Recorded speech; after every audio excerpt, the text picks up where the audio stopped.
Hello, I'm Tony from North County Miracle Ear, and I'm going to talk to you today about what are the symptoms of hearing loss. We have a lot of people who wonder, do I have a hearing loss?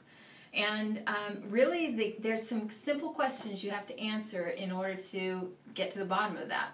One is, what do your spouse, family members think? Do they think that you have a hearing loss? That's a good indicator. The second one is, do you always want the television a little bit louder than everyone else? That is usually an indicator that something is going on with your hearing.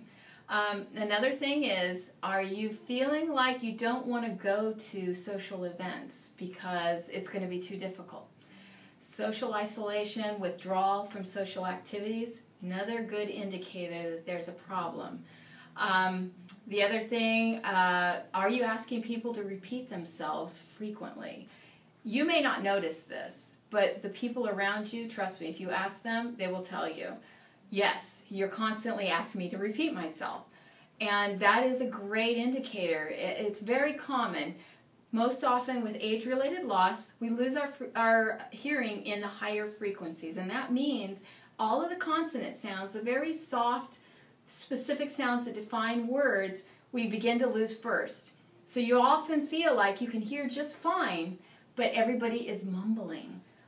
And it may seem like it's their problem, but actually you've just lost a portion of speech sounds.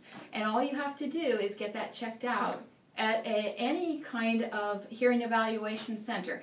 We are Miracle Ear. We provide free hearing checks. Come in anytime, bring your spouse, and we can get to the bottom of actually what's going on and whether you need to actually see a medical doctor because there could be something more serious going on. It's very important to take care of your hearing, and we hope you'll come visit us. Thank you.